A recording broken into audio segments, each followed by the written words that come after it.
Chapter 67, Turmoil Caused Due to Chloe's Lack of Knowledge _2. Calm down, Violet. Schwartz said that Lord Chloe bought aphrodisiac, but that doesn't necessarily mean it's true. It's possible that it's a lie she made up to tease me. Also, Lord Chloe isn't necessarily the one who will be using it. There's a chance that somebody else was looking for this item and Lord Chloe, who remembered that, was happy to have found it and bought it. If used in another way, it can be a medicine to stimulate the recovery of bodily functions, and if given it to the perverted doctor, Ivory, or poison enthusiast, Emerald, it could even be used for treatment. I see, in that case, there's no mystery. Haha, I can't believe I panicked. Haha, I was really flustered by something so simple. By the way, Chloe said that he'd use it today. Damn it, all my escape routes have been blocked. Wait, today as in tonight? What should I do? What am I supposed to do? I'm sure Lord Chloe's words about the matters of the night was, after Lady Violet calms down. That's all he said. It seems that Lord Chloe isn't good with things like that. I don't exactly like it either, but I thought that he was just evading it, so back then I decided that if he didn't feel like doing it, I wouldn't force him either. But perhaps he judged that I had finally calmed down. That said, I would have preferred if he hadn't decided to rely on that kind of drug for our first time. No, I'm the one who caused so much trouble for him and dragged things out. I can't complain now. I shall accept it with full readiness. Why are you here? As I was becoming eager, the one who appeared instead of Lord Chloe was Grey. Seeing Schwartz and me, he quickly stepped in between us, taking a cautious stance. Hey there, Grey, long time no see. You're as beautiful as ever. Thank you very much. So, what did you do to my mother? Her face is so red. I hope you didn't give her any pills. Sorry, Grey. It might be true that my face is red because of Schwartz's words, but that doesn't mean she harmed me in any way. I'm honestly happy that you're worried about me though. You'll understand the reason eventually when you grow up. By the way, Grey, do you want to play with me today? I refuse. There is no way I could leave my mother in this condition alone and go outside. I see. I honestly think it's better if you're not in the mansion tonight though. Are you planning to do something to the people of Shiki? I'm not. Sorry, Grey. That's not it. I want to cover for her, but I don't know what to say and how, so I can't think of any words. Shit, is this Schwartz's plan? I don't know what it is, but I feel like I keep getting misunderstood from all directions. You are not making any sense. Don't worry about it. I was just thinking that it would be better to let Chloe and Violet be alone. Alone with Lord Chloe, in this situation, with Lord Chloe. There is no way I can leave them alone when she's in this kind of a state. Me. Lady Violet. That was close. I was about to be deceived by her sweet words, but I managed to survive by banging my head against the wall. I don't know in what way I was being deceived, but I guess all is well now that I've regained my composure. Yeah, that hurts. Are you okay, Lady Violet? Does it hurt? I'm fine. Thanks for worrying about me. This is just a necessary measure, for me to not go out of control. Lady Schwartz, did you use magic that involves mind on Lady Violet? I can swear that I did not. Is that so? Stop it, Grey. Don't look at me with the eyes that look as if you're thinking was my mother always this stupid. This might just be my persecution complex talking, but I'm usually right about this kind of thing. In any case, the pain helped me regain some of my calm. I can't really explain this matter to Grey, so I'll act like nothing happened. Grey, it's fine. It's not like Schwartz harmed me in any. I've just returned home. Whoa. Mother. Damn it. I was so shocked, I ended up biting my tongue. What does this mean? Why did Lord Chloe come back? No, calm down. This is our mansion, it's not strange for him to come back. It's not strange, but I didn't want him to come back right now. It would be better if he was a little late due to work. Hey there. Welcome home, Chloe. I'm back. Wait, why is Ms. Schwartz here? I just had a little business to take care of. Don't worry, I'll be leaving right away. After confirming that Lord Chloe was carrying a paper bag when he returned, Schwartz stood up, approached him and tapped his shoulder. I was worried about something, but judging by her state, everything looks fine, so I'm relieved. Oh, is that so? Chloe, make good use of what you bought from me this time. Stop with that meaningful smile. And also drop that expression that's almost saying just do your best while subtly looking at me. Yes, of course. Thank you for the wonderful item. Lord Chloe answered Schwartz with a better smile than usual. A wonderful item, he said. Does Lord Chloe intend to use it, after all? Looking satisfied at that answer, I want to punch her. Schwartz left with Auf Wiedersehen, German, goodbye, while waving lightly. Looks like she really came here because she was worried. Lord Chloe, what do you mean by wonderful item? After relaxing his vigilance, Gray asked Lord Chloe while worrying about me. The way he was looking at the paper bag, he seemed curious about what Lord Chloe had bought. Oh, it's something to look forward to later.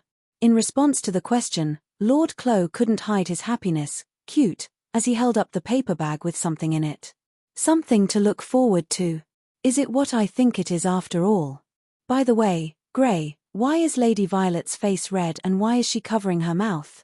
I don't know why her face is red, but as for her mouth, she bit her tongue earlier. Hey, are you okay? Lord Chloe ran up to me, looking worried. Stop it. If you approach me when I'm like this, I won't know what to do. First, I should demonstrate that I'm okay so he won't get close. I'm fine. I'm not sorry for making you worry. Gray, get something to cool her down. She might have a fever too. Why? I see. So that's the reason why her face is red. I understand. Like I said, why? I'm completely fine. It's fine. Gray and I will take care of today's dinner, so please rest, Lady Violet. Lord Chloe put the paper bag on a nearby desk, covered me with a coat and tried to take me to my room. I want to tell Lord Chloe that I'm okay, but I can't think properly. But then, the thing you bought won't. Recognizing that my own voice had become quieter from embarrassment, I couldn't look directly at Lord Chloe's face. And I myself couldn't understand what I was saying. What I bought. Did you perhaps hear what I bought from Ms. Schwartz? I feel my heart, which was beating faster than usual, start to beat even faster at those words. This is bad. I feel Lord Chloe's words are spoken unusually close to me and his voice resonates in my brain more than usual. Calm down, Violet. What are you going to do now in this state? Remember what you learned at the ducal house. Remember what you were taught about what to do in this kind of situation. I was generally only taught to leave it to the man. I was told that it was still too early for me. Damn, what should I do? Right. Once you calm down, I will give it to you too, Lady Violet. It might be just perfect for your current state. Please look forward to it. Chem. In other words, you want me to ingest it too? Ingest it? Well, I guess that's how it'll be. It's a very good thing. Lady Violet. Okay, I made up my mind. Lord Chloe is trying to give me a push too. In that case, I should also answer him. Like a noble, like a wife. I shall take on this challenge with a mindset that won't make me feel ashamed later. It looks like the time has finally come for that nightgown that I haven't even worn once since I was rejected on the first day. Lord Chloe, is the good thing you mentioned food? Gray asked Lord Chloe while holding something to cool me down with. We have hid it from Gray well. This topic is too early to talk about at Gray's age, so we can't just. Yeah. Once Lady Violet calms down, I'll give it to you too, so let's all eat together. What did Lord Chloe just say? Lord Chloe, Gray will eat it too? Yes, good things should be eaten together. It'll be more memorable that way. I see. Gray would also eat it, he says. We should eat it together, he says. We'll eat aphrodisiac together as a family, he says. In other words. Are you really abnormal Cagliostro after all, Lord Chloe? That was brought out of nowhere. Chapter 68, Turmoil Caused Due to Chloe's Lack of Knowledge _3. One cold evening, when it had started to get a bit nippy, I was admittedly chipper and on my way back to the mansion. The reason being the contents of the paper bag I was holding. Once work that required physical labor dries out, Ms. Schwartz, who shows up periodically, arrives with merchandise to sell. Since I'm required to visit the capital next month for reasons, I armed myself with up-to-date information on all things capital, and when I was about to buy the colored fabric that I'd ordered before, I discovered a certain something in her possession. This? It's a new item that's extremely popular among the nobles. It seems to originate from the United Nations, though. Do you need it? Hehe, I see you're interested in things like this too. Who.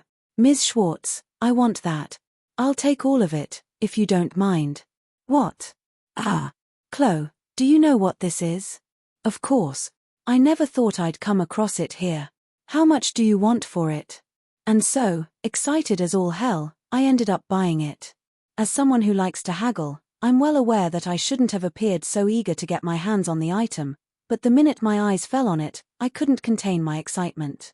Because it's something that I really loved back in my previous world. Who would have thought I'd get to have chocolate once again? Not me. Yeah, I'm talking about chocolate. Be it in my previous life or now, I continue to have a sweet tooth, and I'm especially partial to chocolate. My sister and I had a voracious appetite for it. But it's such a shame that chocolate doesn't exist here, or at least not in the capital. If you possess the knowledge, then put it to good use and turn it into wealth, is something that would only work in isekai story plots I've read in my previous world, and it was impossible for me. Cacao and sugar are the basic ingredients necessary to make chocolate, but I have no idea what else is needed or how to go about tempering it. Even in my previous life, I could follow a recipe, but eating was my true area of expertise, so it never crossed my mind to try to make chocolate myself. Either way, if it's becoming popular among nobles in the capital, then it should mean chocolate will be more easily available for consumption in the future. It's just a tad expensive though. The high price makes sense given the fact that nobles have set their eyes on it. Lady Violet would get mad at me if I buy too much. As for Grey, a small taste should win him over. Come to think of it, Ms. Schwartz said something weird when I was trying to buy the chocolate. I see, so you're aware of its effect and yet you're still buying it. Is something wrong? Nah, it's nothing. I was just a little curious. This may be bordering on rudeness, but do you mind if I ask whether you'll be the one to use it? Use? I guess it'll come down to that. I was thinking tonight would be a good time. Oh. Well, good luck. I can't give you all of it, but considering it's your first purchase, I can offer you a large quantity on a discount. Make sure to handle Violet's body with care, you hear? I don't know which one of you will be using it though. Okay, got it. I wonder how chocolate relates to handling Lady Violet's body with care. No, hold on. I remember reading that chocolate is highly nutritional and is part of army rations. So did she mean that I shouldn't hog all of it and share some with Lady Violet for the good of her health? Well, she didn't need to tell me that. I was going to share anyway. Either way, I'm really excited to see everyone's reactions. I'm back. And as I hoped both Lady Violet and Grey would be just as stoked, I opened the door and entered the mansion, all chipper. It's all just a misunderstanding. And thus, I was desperately explaining myself to Lady Violet. The reason was to dispel the depraved notion that I intended for the whole family to consume the item despite being fully aware that it was an aphrodisiac. If that's what it was, I wish Ms. Schwartz had said something. Wait, did chocolate ever have the properties of an aphrodisiac? I desperately explained to a strangely flustered Lady Violet that the supposed chocolate I had purchased was simply a favorite dessert of mine and that I had no ulterior motives behind the simple transaction. While I was at it, I also desperately explained things to Grey, who had somehow learned the nature of an aphrodisiac. The minute he learned its true purpose, Grey tried to leave the room as if to give me and Lady Violet some privacy, so I had to take great pains to make him stay. I should also apologize. I didn't know all the details but still jumped to my own conclusions. It's alright, I really couldn't blame you given the circumstances. Consuming it as a family sounds too depraved. And wait, where did you learn about the name Abnormal Cagliostro? From rumors going around about you before I came to Shiki. Why the hell is that nickname being spread everywhere? I don't want to turn defiant and shout that all humans are perverts deep down, but that nickname is too humiliating. Wait. Lady Violet looked flustered even before I suggested that we all try it. I'm guessing she heard the news from Ms. Schwartz before I got back home, but that would mean. But, Does it really taste good? Before I could answer her curious question, she picked up the chocolate in her hand and examined it, which shifted my focus. I can't deny that to the clueless it would look no more than a brown block. And if someone was seeing it for the first time, they may be ill opposed to consuming it. Then would you like to try it? Now that the misunderstanding had been cleared, I recommended they give the chocolate a try. I want to share delicious things with both of them, and if the food ends up suiting their tastes, then it would make me really happy too. Even if it's a confectionery of some sort, it doesn't change the fact that it's being used as an aphrodisiac in the capital, would it? How could we eat it? I've heard that if you're accustomed to stimulants like alcohol or fizzy drinks, then medicine or poison has a lesser effect on you, so a small quantity of it should be totally fine. It's sweet and delicious. Really? Well, seeing as how you like it so much, I guess I'll try a small bit. I'll join you. I picked up the chocolate and broke off finger-sized pieces and plopped one after the other into my mouth. Ah, how nostalgic. It tastes like happiness at being able to relish the flavor of chocolate once more, after it had become a distant memory. Alcohol, something like honey, and the higher ratio of cacao gave it a bittersweet taste, but I have to admit it's quite delicious. I used to frequently snack on chocolates during breaks at work in my previous life. I can just get the necessary ingredients when I visit the capital next month. I can also kill 2 birds with 1 stone if I have some in between breaks from running errands. What's the matter, Lady Violet, Grey? I was relishing the chocolate when I noticed that both of them were acting weird. It didn't look like they were simply enjoying the sweet, delicious aftertaste, but rather, they looked dazed for some reason. Lord Clo. What? Yes. What's wrong? And Lady Violet turned to me, looking dazed. At the same time, Grey slowly made his way towards me for some reason. I wonder if neither of them took to the taste. If that's the case, then I may have screwed up. I feel hot. Pardon? If anything, it's rather chilly today. Why, I feel hot. Strangely hot. My body's on fire and pleasantly warm, making me want to move it around. What? Oh, calm down, Lady Violet. It's rather cold today and I haven't turned on the heater. Please move your hands away from your clothes. Father, I feel hot too, so Mother's not wrong. Father. Grey, what's wrong with you? Lady Violet insisted that she felt hot and her voice and mannerisms were both very inviting, while Grey sounded and acted flirtatious as he tugged on my shirt. What in hell? What's happening? No way. Don't tell me that a small bite of chocolate actually had an effect. Judging from their reactions, it's rather surprising, but the chocolate really seems to have aphrodisiacal properties.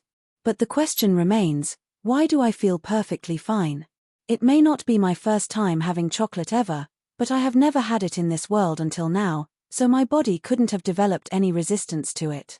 I don't think Lady Violet's strange behavior can be attributed to the alcohol in the chocolate either. Then, chocolate really. Lord Clo, come on, strip. Calm down, Lady Violet. I can't do that lest I catch a cold. If you don't feel well, how about we lie down, yes? I'm fine. I've been told skin-on-skin contact can warm you up. So even if you feel cold without clothes on, if we stick together you'll warm up in a second. I still feel like keeping my clothes on is the best way to keep warm. Then I suppose we just need to embrace clothes and all. I thought you were feeling heated. Father. What is it, Grey? Here, I love you. Okay, thank you for those terrifyingly flirtatious words. I love you too, but how about we all calm down, yes? This is bad, it really had an effect on them. I still don't fully trust its ability as an aphrodisiac, but it's definitely had some sort of weird effect on them. Grey on my left. Lady Violet on my right. Both of them tightly hold on to me. Normally, receiving an embrace from your wife and son would be a happy circumstance, but considering I'm the one who brought about this situation, I can't feel genuinely happy about it. That said, let me commit this feeling to memory and enjoy it for now. Now what? I guess I'll keep watch over them so they don't do anything weird. I had nary an inkling that chocolate could be so dangerous. Where is it? The plant called Centurion or something. Oh, there it is. Looks like it got mixed up with the other stuff. But I have to say, Kaki is quite the weirdo to ask for something like this. If I'm not wrong, this is way more effective than what I sold to Chloe. Wait, what? I remember I had Centurion in powder form too, and I could have sworn I had more than this. Wonder if it spilled somewhere. Chapter 69 Turmoil caused by Chartreuse's sense of responsibility _1. Somebody noisy has been in Shiki recently. Shiki is far away enough from the capital that it would take several days to travel by horse-drawn carriage. However, if you use something called a space distortion stone installed at schools and other special places, you can reach Shiki from the capital in less than a day. Space distortion stone is basically a warping stone. Imagine a human-sized crystal that when touched while reciting one's destination, after which the person would instantly be teleported to that destination. It might be easier to understand if one thinks of it as a device that makes moving simpler in RPGs. It was sometimes used as a means of traveling long distances in Ring of Fire. However, using it requires permission and money. It can also only be placed in places with so-called special spiritual veins. In the capital, there's one near the capital. As for the nearest one to Shiki, it would be in the next town. Currently, there's a certain idiot nobleman who used the space distortion stone to move from the academy to the neighboring town and came to Shiki running at full speed. Baron, how should I take responsibility? Please calm down, Sir Chartreuse. Yes, Chartreuse Calvin, the heir to Viscount Calvin. Chartreuse, who had taken a week off by using the celebration of the school's founding and some of his own connections, came to Shiki and asked me with a serious expression on his face. He was asking me how he could take responsibility for Cyan. Chartreuse, who had a mock battle with Cyan at the end of their investigation, saw something he shouldn't have because of Cyan's unique outfit. He claims that he didn't see anything directly. Nevertheless, he wants to take responsibility as a knight and as a man. However, he can't exactly offer himself to her, and if word spreads, it would embarrass Cyan, so he couldn't possibly make a big deal out of it. He tried to ask Cyan directly, but he was refused. Honestly. Like I care, idiot. I want to tell him off. To start with, at the point when Viscount's son comes to Shiki and talks to Cyan, people would already start wondering if something had happened. Why hasn't Chartreuse even considered that? I can't tell if he has a strong sense of responsibility, or he's serious and inflexible. Still, can't he try to be a little more observant of his surroundings? Now that I think about it, I recall that Chartreuse's route brought out more of his simple-minded side that also appears in common routes. He would blush immediately when the heroine would touch him, proclaim that he would take responsibility after directly holding her hand. He would jump forward in face of danger without regard for himself and married her after becoming the knight commander because he wanted to be a man worthy of her.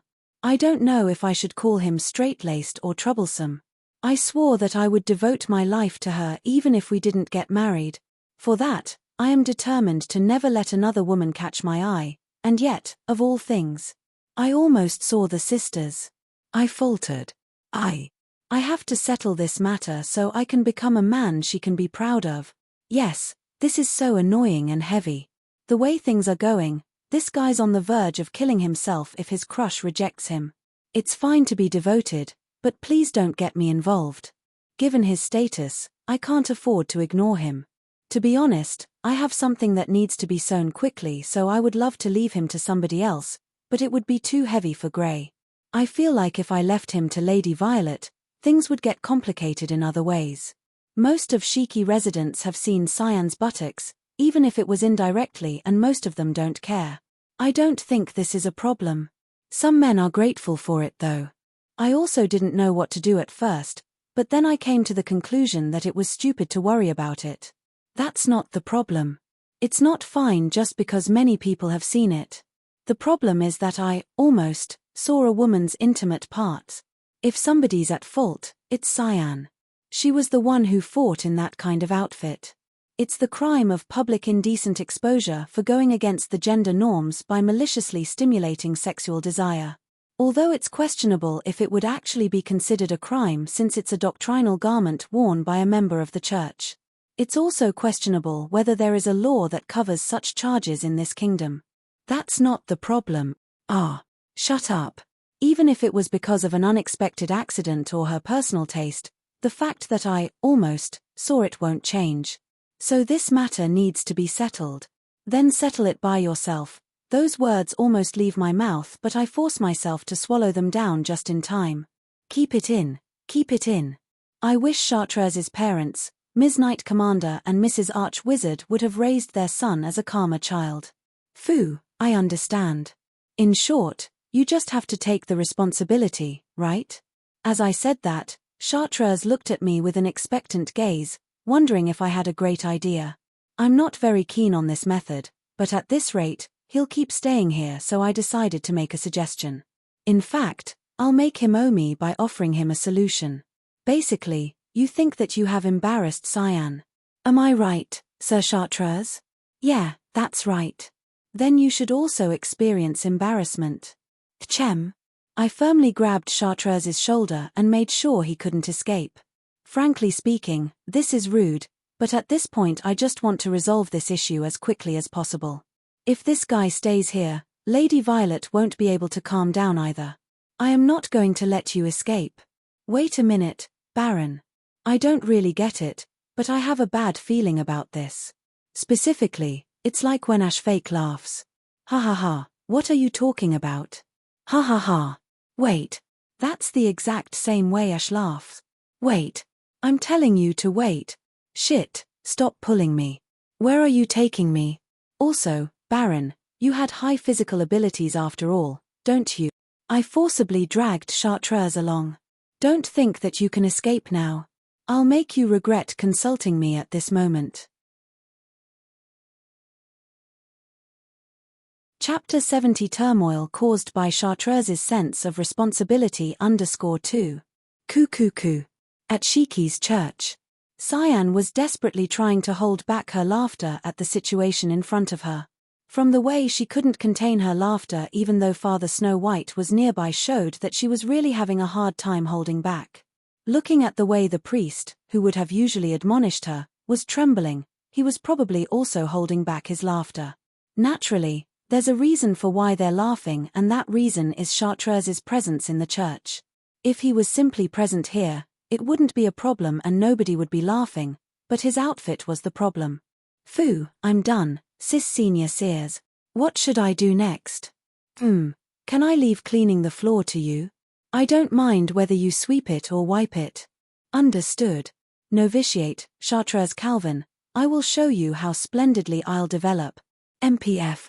Cyan let out a silent laugh at Chartreuse's needlessly spirited remark. Father somehow regained his composure and took a long breath to calm himself down. Why are they both laughing so hard? The reason for that is the fact that, shit, it's hard to move in a long skirt, even if it has a slit. Are she and other girls always moving dressed like this? Still, with this, I think I can understand why you would want a slit. Chartreuse is dressed in a nun's habit.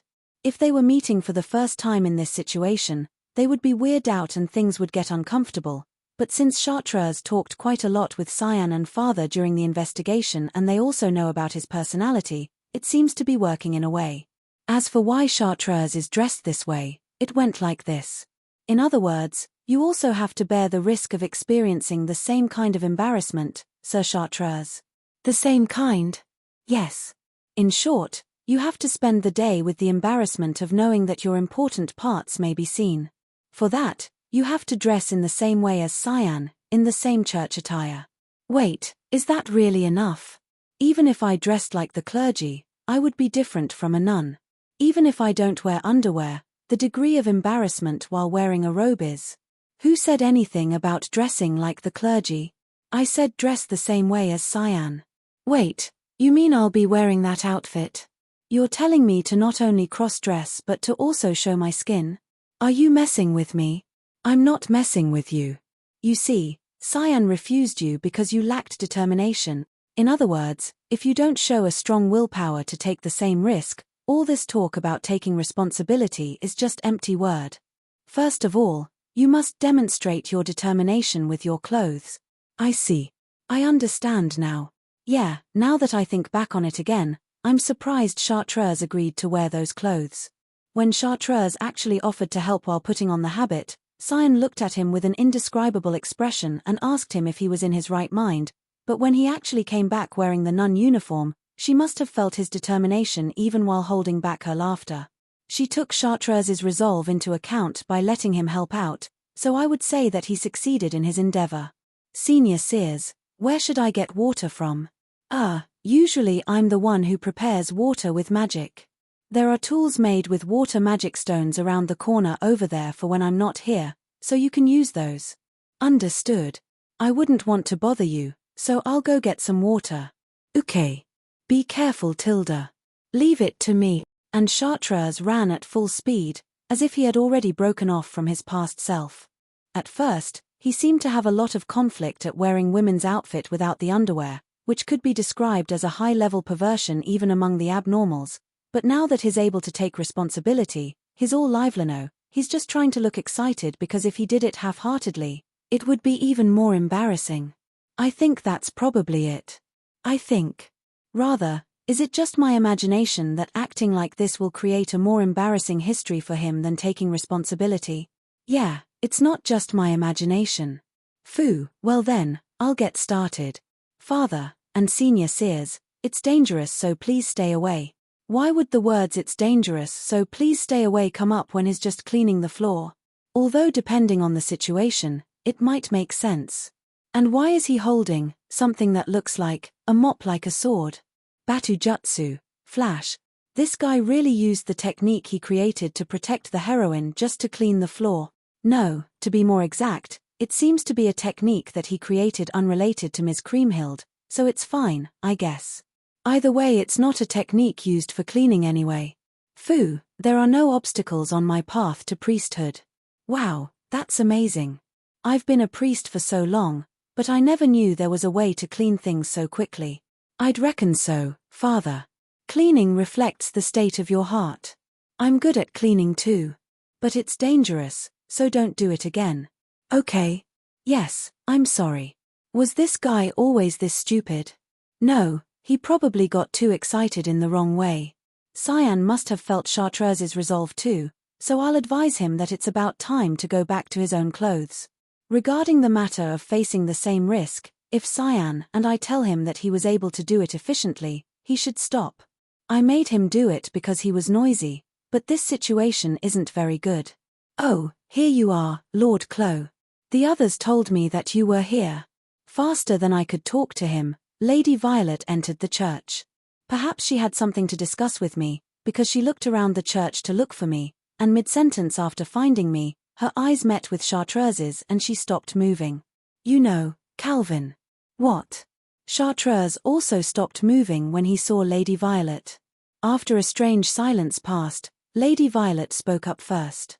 Without getting flustered. Without disrespecting him. Looking at her former classmate, she smiled calmly and shared her thoughts. It suits you. I see. I was actually starting to think the same too. Cyan and Father burst out laughing at that line. Author's note. Chartreuse Calvin. Dark green, chartreuse-colored, hair and green eyes. Height, in the later half of 170 centimeters. Has decent muscles, by Otome game standards. Capture target. Viscount family. Son of the Knight Commander and Archwizard. The clothes he wore this time were old spares from Cyan, who's around 160 centimeters. Dangerous in many ways. Chapter 71 How the Children Spend Time _1. Even before, the more time we spent in each other's company, the closer we grew, but after the kidnapping incident she's been more loving. To be honest, knowing that she rushed to my rescue back then made me really happy. I felt bad when I learnt that she bowed her head for my sake but also touched. I thank my lucky stars that an ex-slave like me has two loving parents. Listen, Grey. Beware of strangers. Even if it's someone you know, if they look at you the way Mr. Bly does, then steer clear of them. The days are getting shorter, so be careful while walking the streets after dark. Also, I do indeed count my blessings, but her worrying about me like this every time I leave home can get a little tiring. The fact that she's concerned means that she really cares for me and that makes me happy, but I'm not a kid anymore. There's not much I can't do that Lady Violet or Lord Clo can, and I'm somewhat capable of showing discretion. My parents and friends tend to ask me to be more cautious because I'm apparently very gullible, but I don't think I am. I believe I'm capable of weighing my options and making the right choice. And so, my dear disciple, today we experiment with a new spell. What will you be teaching me today, Master? First, we are going to try out a spell called Great God Ibuki, ritual dance that I learned from a certain someone. Ooh, what kind of spell is it? Let's see. The certain someone told me that it's a spell that transforms the curse you cast into power that can further be used to boost the effect of your magic. Lady Apricot, you never cease to amaze me. Hehe, it's not as difficult as you might think. Today I'm going to be getting some hands-on experience practicing magic with my master, Lady Apricot. I wonder what kind of amazing spell we're going to be trying. I'm not too familiar with curses, but if Lady Apricot speaks so highly of it, then it's sure to be exceptional. We were accompanied by Mr. Brown, and for some reason, Lady Emerald was also present. Normally she's a strange one who's off happily ingesting poisons. I'm certain she's never shown any interest towards magic. Also, Mr. Brown was nodding off on his feet. This is quite a surprise. I would have never expected you to show up to a magic lesson. If I hadn't run off, my dad would have dragged me to that perverted doctor. I'd pick Apricot over that pervert any day. She sighed and scratched her head with a bandaged right hand. I remember Mr. Green, Lady Emerald's father, had the wound on her arm treated. No matter how much she's advised against it, she frequently lets poisonous snakes bite her or applies medicine laced with poison on her arm, such that the wounds on her arm easily fester. The other day, I happened to witness Mr. Green grumble about his precious daughter causing his hairline to recede. Speaking of, where's your father? Lord Clo is busy sewing clothes. Ah, I see. What about your mother? Lady Violet is off merrily flying the skies. So she's patrolling with Robot. Lord Clo is in the process of making Lady Violet a dress at the moment. I enjoy watching him work and he doesn't particularly mind if I do, but I thought he might as well focus so the dress ends up beautiful. Hence I decided to leave him to his work. And Lady Violet mentioned, there's a little something I want her advice on, and left to find Robot, but I don't know why that resulted in her flying the skies. My dear disciple, Emerald. And last but not the least, Brown, we need to venture to the forest to kick off the experiment. Follow me, guys. Yes, Lady Apricot. Yeah, I got it. Brown, wake up. Looks like we gotta go. Ah. Huh. What are you doing here, Emerald? I thought you were headed to the cave to collect poison. That was 2 days ago. Rousing him from his slumber, we trailed after Lady Apricot into the forest. Apparently, the experiment is going to be conducted in the forest. Looks like an open space is better to test things, lest we inconvenience the neighbors in town. Ah, my dear disciple. Watch out for bugs and keep an eye on your physical condition at all times. No matter how small, if there's an issue, then make sure to report to me. Also just let me know, if you need any fluids, I've made the necessary arrangements. You really are thoughtful in the weirdest of places. Of course, I am.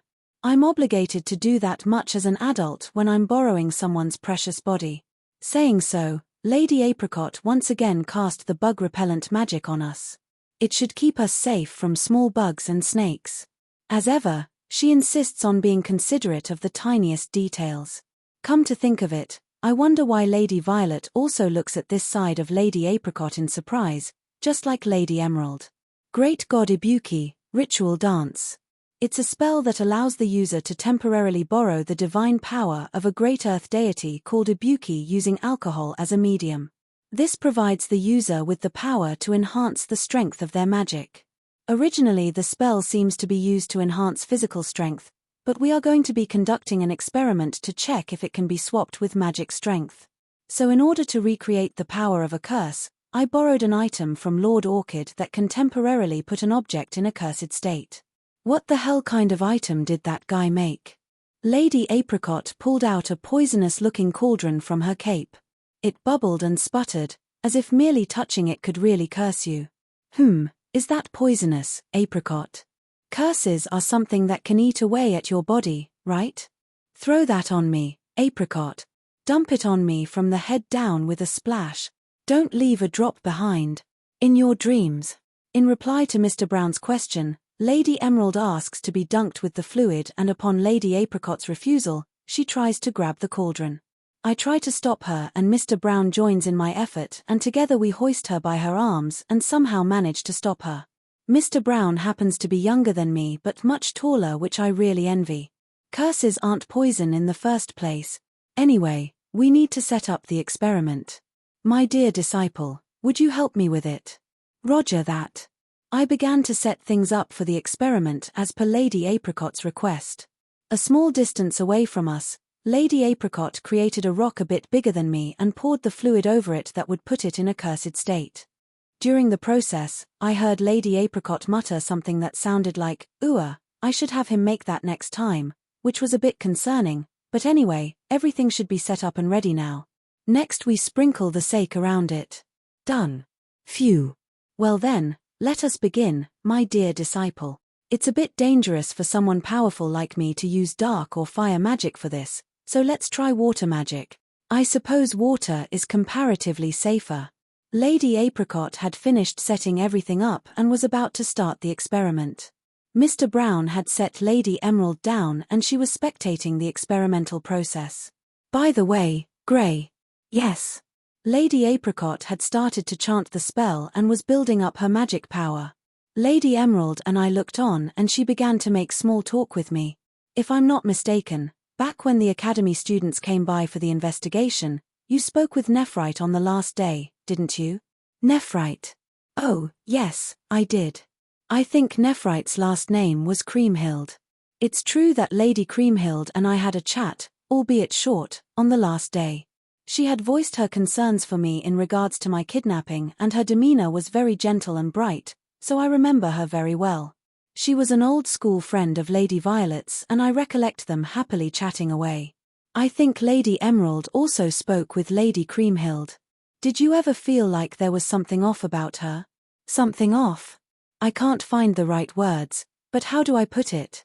She scratched her head with the non-bandaged left hand and after struggling to find the appropriate words, she uttered something strange. Like she doesn't have something that she should and she's simply spinning her wheels because she's missing that little something. Lady Emerald stumbled as if she herself was unsure of what she was talking about, and just then, oh, shit. Our conversation was cut off by Lady Apricot muttering as such under her breath. Both of us had a bad feeling after hearing that and switched stances to one that would allow us to quickly run to help if necessary. Take cover. We did as told when Lady Apricot lost control of her magic and the target of her spell exploded for some reason. It wasn't a huge explosion, but that's besides the point. The spell that got out of hand was the one Lady Violet was chanting, so it was water magic. Rather than water splashing everywhere, being refined by magic, it shot up from the ground and scattered. Meaning, everything in the vicinity was completely soaked. I feel a bit cold. Okay, Apricot. What do you have to say to us? I'm truly sorry. Lady Apricot promptly apologized. Chapter 72 How the Children Spend Time _2. Phooey tilde I'm warming up tilde. Don't fall asleep, Brown. If you sleep in the bath, you'll die. I'm not sleeping, big sister Emerald, goo. Hey now. A little outside of Shiki. The four of us were soaking in the hot spring together. Our purpose was to dry our clothes that had gotten wet from the experiment earlier and to warm up our bodies. If this had happened a little earlier in the season, we might have gone to the river, but since it's a bit chilly, we all decided that a hot spring would be better and went together. Thanks to Lord Clo's efforts, the road to the hot spring is being maintained to some extent. It can't be called a facility when there has been only the bare minimum done so the hot spring itself does not leak to the outside. Still, it's somewhat better than before. Eventually, it will be divided by sex and opened for the Shiki citizens. It seems that the fee will be just a formality, as the profit is of no importance. Still, I wonder what the cause of today's failure was, Lady Apricot. I came out of the hot spring, approached Lady Apricot, who was beckoning me, and asked, Lady Apricot lathered up the soap she had prepared who knows when. She urged me to sit down and started explaining what happened earlier while washing my back. Fu, listen well, my disciple. We did not fail. We succeeded in proving that this method can't work. Hence, you shouldn't feel ashamed. 2c. I resent my own lack of education for not realizing this faster. Fu, it's nothing to worry about. But don't forget that we have to reflect on the damage we caused. I replied cheerfully to those words. Lady Apricot poured hot water on my head with her usual confident expression, pulled out perfume oil from somewhere, put it on my head and started lathering it. You're not going to retort to those words, big sister Emerald. She's right and I can't get stronger if I keep getting knocked out by the poison of assuming I'd fail. I see tilde. Which part of those words needed retorting? I don't really get it, but Lady Emerald does sometimes retort to Lady Apricot's words. Here, disciple. I'm going to pour hot water on you, so close your eyes. Yes. I closed my eyes as I was told and the hot water was poured on me. Now that the wet and sticky sensation I was feeling had mostly disappeared, it was my turn to wash Lady Apricot. Seeing this, Lady Emerald also got out of the hot spring. Looks like she's going to wash Brown. By the way, Apricot. I heard that you'll be entering the academy next year. It's just a possibility. I'd honestly be able to study more freely on my own. Here. Is there a guy you're interested in? Cough. Lady Apricot choked at Lady Emerald's words and started coughing with all her body. I was just washing her back, so I rubbed it to calm her down. Then, after composing her breath, Lady Apricot turned just her head towards the two, so I resumed washing her. Why would you think that? There is no way I would be howling at something like that. You know, what about the shuttle, watch his face you fought the other day? He's a year older and his face isn't bad either. It was a duel. That person can only be my rival. He is not the artist who I can have a relationship with. Besides, he seemed to have somebody he likes. Is that so? After I finished lathering, I handed the soap to Lady Emerald, grabbed a nearby bucket, drew hot water from the hot spring and washed away the bubbles. Come to think of it, I don't often hear stories of Lady Apricot dating other boys or being interested in the opposite sex. Perhaps, a part of it is because she doesn't have many peers here, but maybe she's not really interested in it. Apparently it's a beautiful girl with blonde hair and red eyes who can use alchemy magic. She's a wonderful person who's kind to everybody regardless of their race and status. You sure know a lot, hey, Brown. Stop moving. Yeah, Riza told me about her passionately. Apparently she's excellent at everything, including academics, magic, cooking and art. What kind of overly blessed woman is that? From the looks of it, when Lady Apricot asked Lord Chartreuse if there were other strong students beside him, he spoke very passionately about it. He had spoken so passionately that Lady Apricot seemed to have thought that he was annoying. But to think that such a person existed, or should I say, such magic instead. I've heard that alchemy magic is a rare magic. And I also feel like I heard that Lady Violet's dual opponent was a girl who also used alchemy magic. Judging by the way Lady Violet was talking with Lady Creamhild, the latter probably wasn't her opponent. In other words, that girl was the person who caused Lady Violet to. That reminds me, I overheard a little earlier, my disciple. Yes, what happened? While I was lathering up perfume oil on Lady Apricot's head, I was asked a question, so I changed the direction of my thoughts. I'm curious, but it's something that hasn't been confirmed yet. So, for now, I'll just focus on washing her comfortably and answering the question. Yeah, when I untied it, I saw that her black hair was as beautiful and long as ever. When the hair is this long, washing it is really rewarding. I heard the name Nephrite earlier, did anything happen? Oh, I was the one who asked about her. Come to think of it, Nephrite also uses alchemy magic.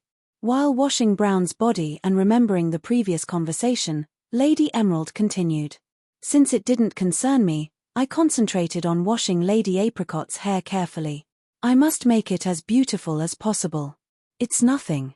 I just felt something strange about Nephrite. Strange?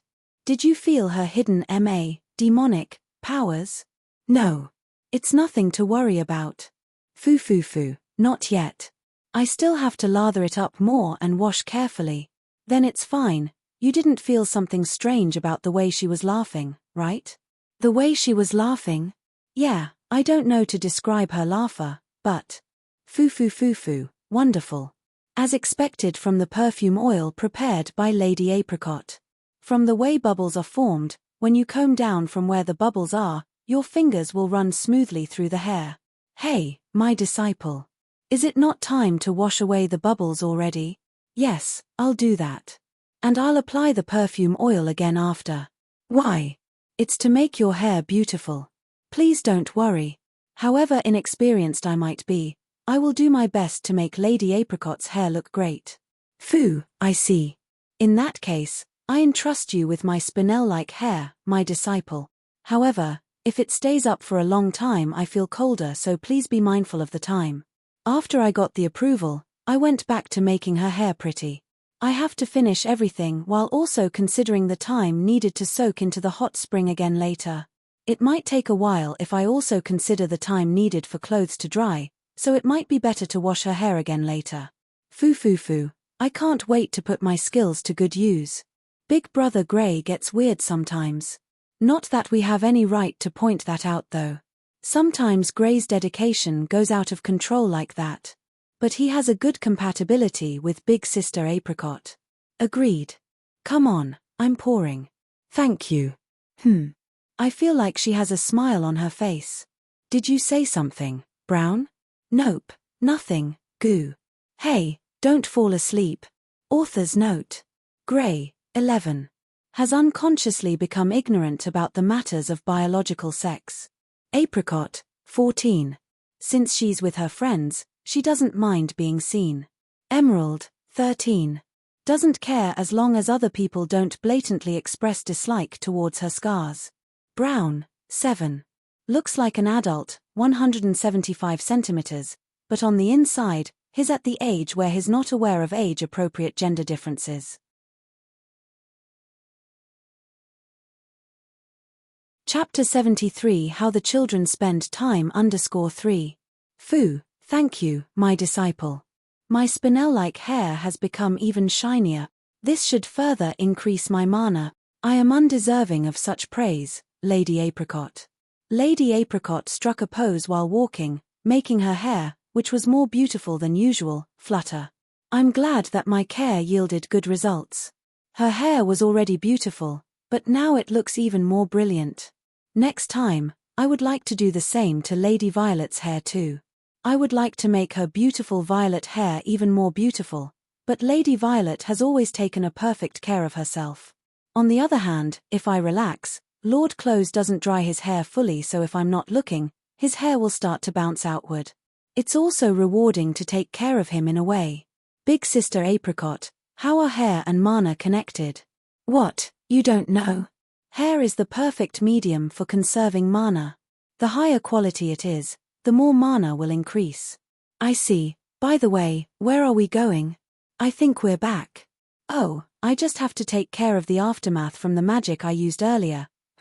Everybody crouch and be quiet. Hearing Lady Apricot's words, we stopped talking and we each hid behind a nearby bush. Then, when I quietly put my head out and turned my gaze towards where we were heading, I saw. Those are beast-type monsters. There were quadruped beast-type monsters with a body covered in white fur. They were kind of small, but they had sharp fangs. It's the type of a monster that can be seen around Shiki. While they're omnivorous and stronger than the direwolf that kidnapped Light Blue before, they're usually docile, and although they don't come down to settlements like Shiki, sometimes, they wander in and cause damage to livestock and fields. That's how it's supposed to be, but there's something strange about them. What we were seeing in front of us right now were several beasts that were biting into something single-mindedly. They were clearly more ferocious. Since we knew what they usually looked like, we couldn't help feeling that something was strange. Indeed. They seemed to be the monsters with the vestiges of the man who disrespectfully kidnapped my disciple before. Everybody became more alert after hearing those words. Vestiges from the man who kidnapped me. In other words, they're monsters that still have the vestiges of Roshenna River's word magic. People from Shiki and the academy should have wiped out all of them before, but there must have been some survivors. They do indeed emit an aura specific to monsters who are under the influence of word magic. I can see the residue of dark magic around their eyes. It looks like those monsters have been hypnotized to attack in response to a certain amount of mana. They reacted to RMA, the power of the curse, from earlier, and they're most likely biting into the thing we were using as a target earlier. They look like they're on a rampage though. Looks like it. Even I don't know much about this magic. Perhaps they are suffering some kind of side effect. Having said that, Lady grasped her cane with both hands and took a fighting stance. Seeing this, we also readied our weapons. Lady Emerald took out several small knives and a jar containing plants. Brown put his hand on the handle of the long sword he was carrying. Unfortunately, I don't have any unique weapons yet, so I just need to enhance my mana so I won't be detected. We have no way to break this magic, and if we leave them here, there may be some casualties. I feel sorry for them, but let us subdue them before they cause any damage. Yeah, got it. We all nodded at Lady Apricot's words and prepared ourselves to move out at any time. Are you all ready? Let's go. Taking those words as a signal to engage, we each moved on our own. Phew, I feel refreshed. At Shiki's Square, we all toasted while drinking Lady Apricot's homemade juice mix to replenish the water and sugar we had lost in the earlier battle and the hot springs. The battle had ended without a hitch and we were able to finish the subjugation without any casualties.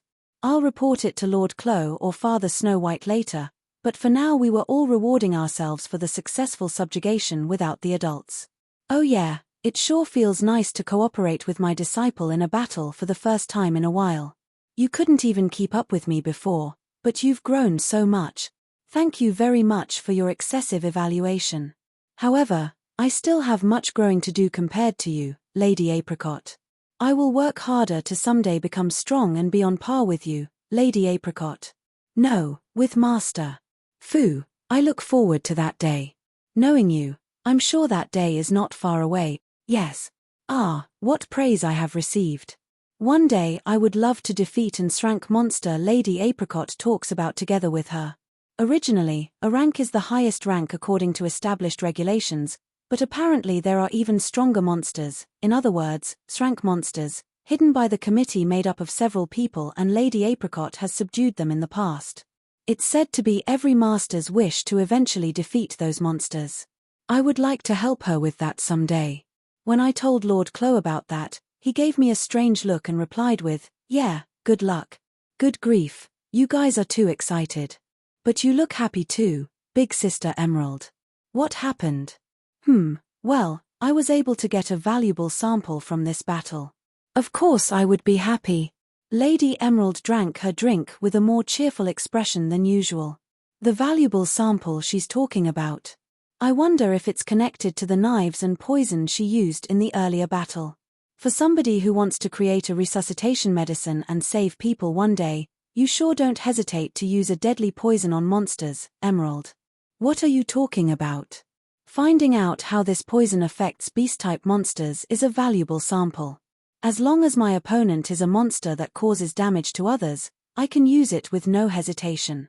Just don't end up on a wanted list by using monsters for experiments at some point, okay? I won't do that as long as my dad and that doctor are alive. Saying so, Lady Emerald drank the rest in one go. In other words, there's a chance that she'll do it eventually, but I'm sure she's just joking. She once said that she was still too young to pursue her dreams. Since we don't know what could happen in life, it's fine to just consider the possibility. Well, in the end it was burned away by Apricot and Grey's magic together and mowed down by Brown's incomprehensible beam, so I could hardly confirm the progress of after effects though. That's certainly true. And Brown reduced the output of the beam a little. It almost hit me, and it looks like the beam Ms. Robot lets out sometimes. I can't. I don't understand the principle behind how I do it, so I can't suppress it or do anything like that. The beam that Brown released refers to the shock released from his long sword. Generally, it deals damage equal to a high-level magic if it hits the target. The person in question keeps shooting it repeatedly while not understanding what it is. It makes him both strong but dangerous. Subjugating monsters is fine, but if you sense danger, you should report to us immediately. Oh, Lady Violet.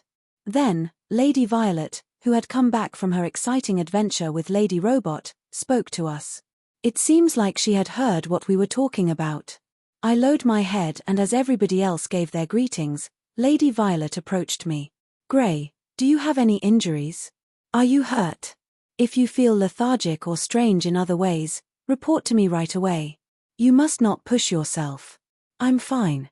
Thanks to everyone's hard work, I'm neither injured nor exhausted. I see, I'm glad. After Lady Violet was relieved by my report, she looked me up and down and confirmed again that there were no problems. As usual, Lady Violet is excessively kind towards me lately. And it's not bad, but it's a bit embarrassing. I have to try a little more to not make her worry. Do I just have to become stronger to do that? Do I have to protect Lady Violet from? Or is it better if I become like Lady Apricot? Alright, let's start with my appearance first. It would be nice if she could lend me her cloak and a hat. When I see something like that, I can't bear to make my old man worry either. Maybe I should give him a shoulder rub from time to time. But you're not stopping experimenting with poison, are you? Are you telling me to die? You have it that bad, huh? Brown and I don't have parents, so we don't really understand that kind of thing. Right, Tilda? However, what's wrong? No, I was just thinking that maybe adults aren't much different either. Author's note. Grey, 11. Has high aptitude for all attribute magic and can use any type of magic. Apricot, 14. A person with enough amount of mana and knowledge to be Grey's teacher. Emerald, 13. Familiar with all kinds of poisonous substances. Can be brought down with a little wound. Brown, 7. A natural-born fighter who wields a long sword and has the body of an adult. For some reason he can also unleash a beam from his long sword. People with strong fighting abilities in Shiki. According to Chloe, those kids can't be put into an Otome game. They somehow live in a different world. You're tuning in to the Dreamy Chapters YouTube channel. We're so grateful for your support, and don't forget to subscribe to join us on this incredible journey through captivating stories. Your generosity through donations truly makes a world of difference, as it's the primary source of revenue that allows me to expand and enhance this channel for you. Thank you from the bottom of my heart for being a part of this adventure.